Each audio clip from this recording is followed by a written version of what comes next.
This is the huge touchscreen that you'll get with the refreshed 2022 Chevy Silverado. I'm in my LT Trail Boss. As long as you get an LT trim level or higher, you will have this new screen. In this video, I plan to give you just a quick tour of the screen, what I like about it, and then I'll talk a little bit about what you get when you no longer have a data plan. I'm actually doing this video a bit earlier than I planned to. I'm actually on a camping trip right now in Door County, and during the trip, my 30-day trial ran out for the data, and things are now limited. So first of all, this screen has all the different apps that you have installed. A lot of these came pre-installed. I did add Spotify, and that might be it. I think all the other ones were pre-installed.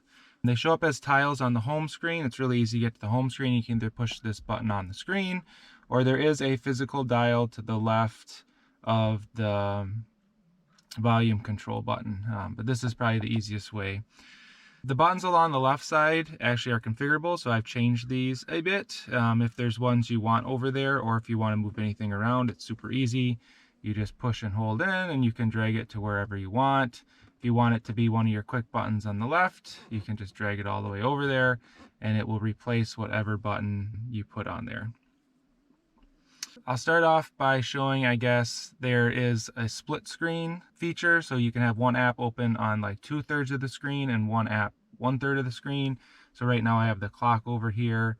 If I slide down, I can see I have the trailering app. This is Sirius Radio, and this is probably loading up the map. I'll switch back to the big screen map because that'll be a little more impressive. So if I go to map and close this stuff for now, I'll talk about that in a second. You can see a huge map here. The whole screen can be the map. It's really clear, really crisp, really responsive. If you are curious, I am at Peninsula State Park in Door County with a pretty sweet view this morning. I tried to park in a place that would give less glare on the screen. I'm sorry if there is a big glare.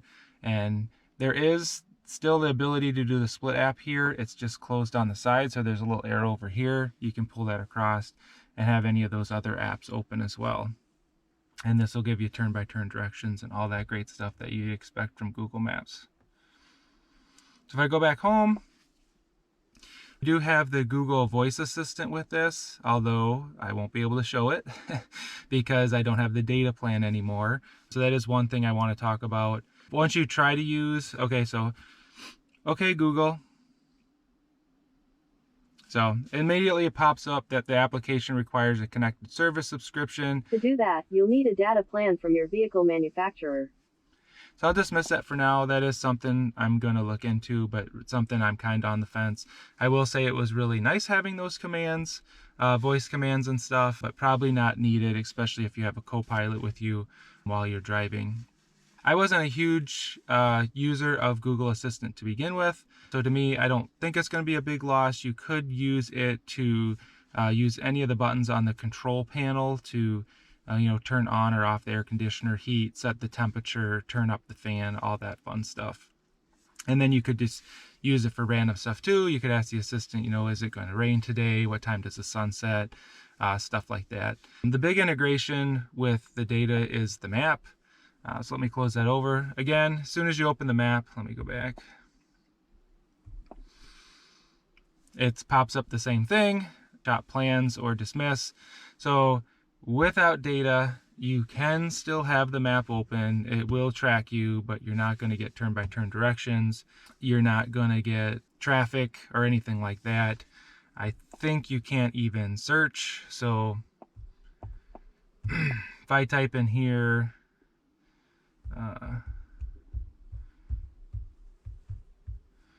gas station, let's see, guessing it's going to find no results.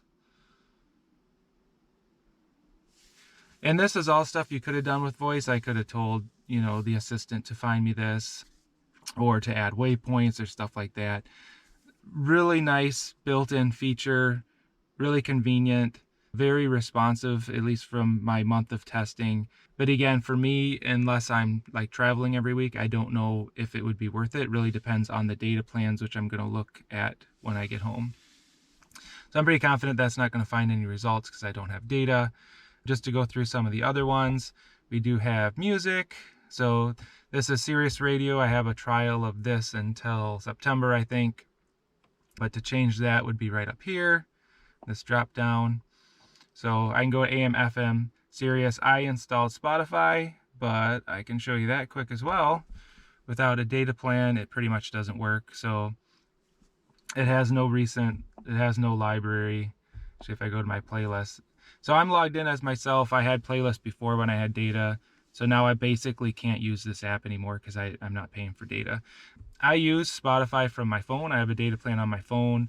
I do it in my car all the time. So I don't plan on, this wouldn't be a reason for me to get the data because I can use it directly from my phone. I do want to talk about the phone for a little bit as well.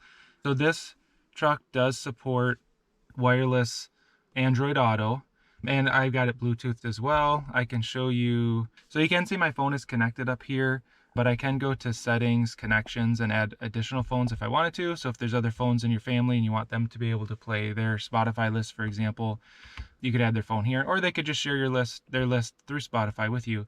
So I'm connected. If I go back to audio, I can switch then down to Bluetooth, and I can play my music through my phone. So I don't see any need to really pay for data for Spotify. I would just use my phone for this.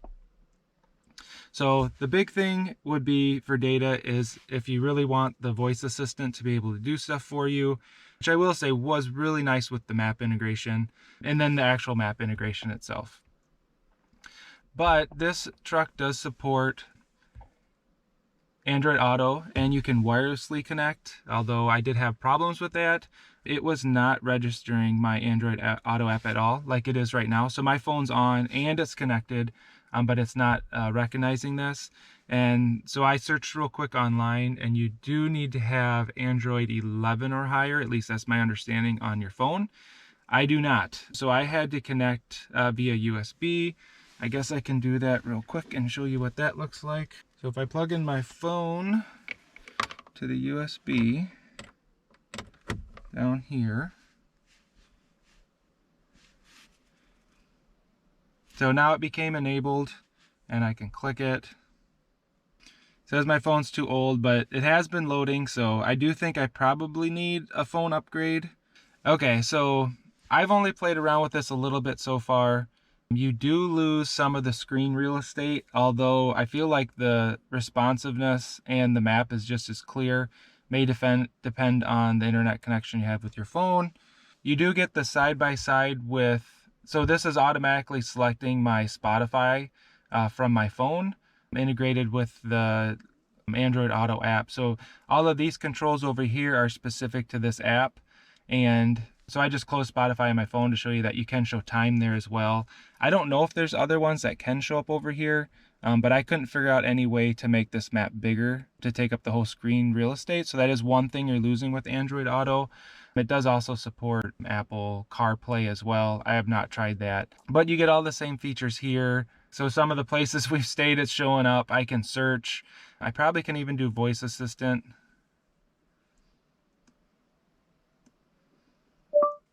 Navigate to gas station.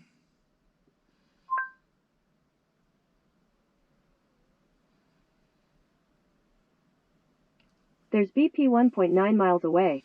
Want to navigate there? So I think it would be pretty hard to justify paying for the data with the fact that Android Auto's built in, because the navigation piece is what I would want mostly. Having it integrated was pretty sweet.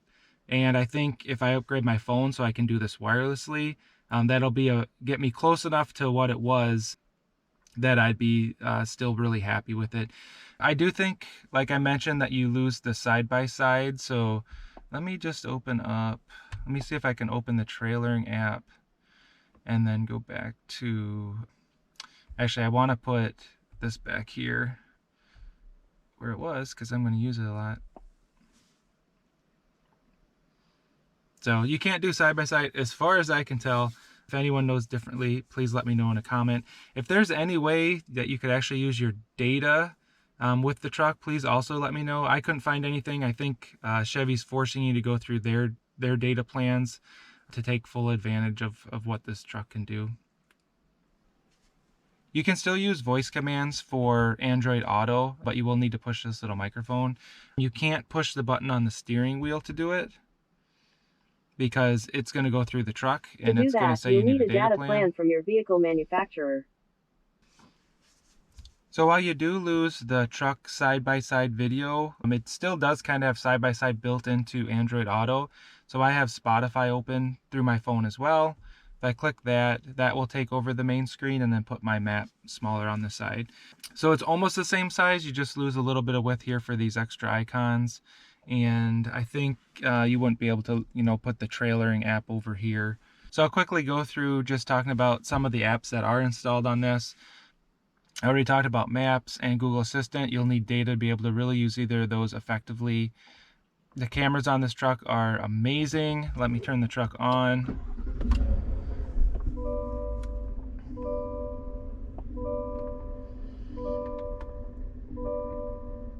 So this is the surround vision camera and the front camera.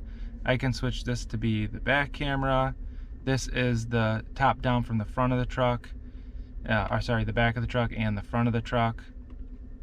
These are the side cameras. So right now it's doing the back tires, and then I can switch to the front tires, and then the hitch camera. Super useful, not just for hitching up to a camper, but also this truck has the retrofit for the rear park assist. So this really helps when I'm backing up into a spot and up against a wall, or if there's any barrier behind me, I can get really close without hitting anything. If I go back home, climate controls, I do appreciate that there are physical buttons for all this stuff, but there is a screen for this as well.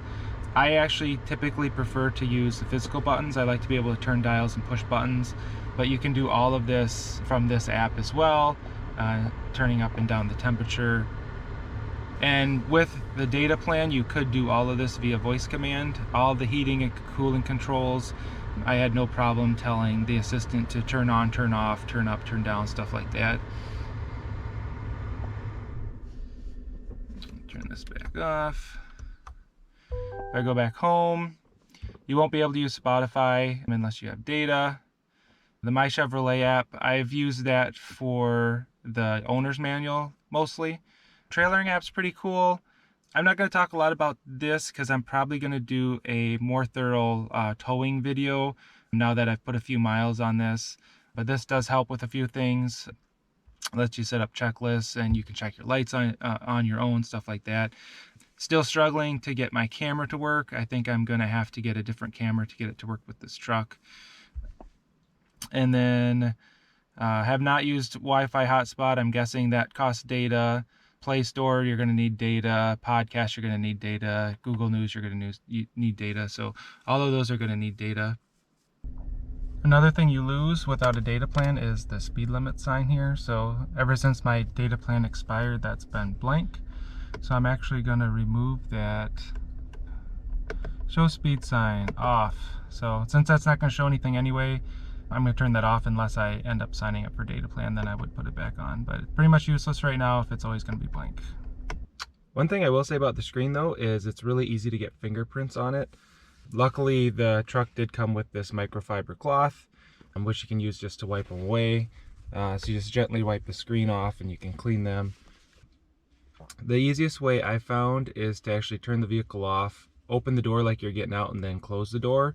That'll make the screen entirely black. If any apps are open, it's a little bit harder to see the fingerprints. But with the screen completely off, it's really easy to see them and then you can clean them. So my thoughts on the screen for the first month of having it was, it's beautiful, super responsive. I will say though that the Google Assistant typically took a couple minutes to warm up. If you just started the truck and asked it to do something, it would say, the assistant's still warming up. It would let you know when it's ready to go. Again, here's the message at the bottom where I need to go if I want to get a mobile data plan.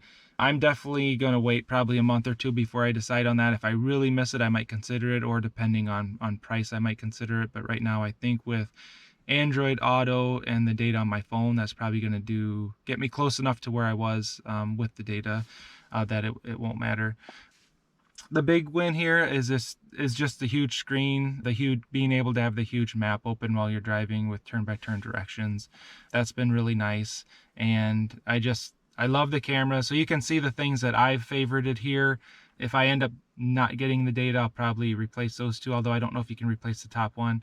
So the cameras are huge for me. I always use these when I pull into my garage or anytime I'm parking, just to get a good view around the vehicle. This is Android Auto. I don't have it plugged in right now, but that's going to be my new way for maps and directions, and then my music. As always, if you have any questions, please leave me a comment. Also, consider giving this video a like and subscribing and turning on notifications so you don't miss any future videos. Thanks for watching.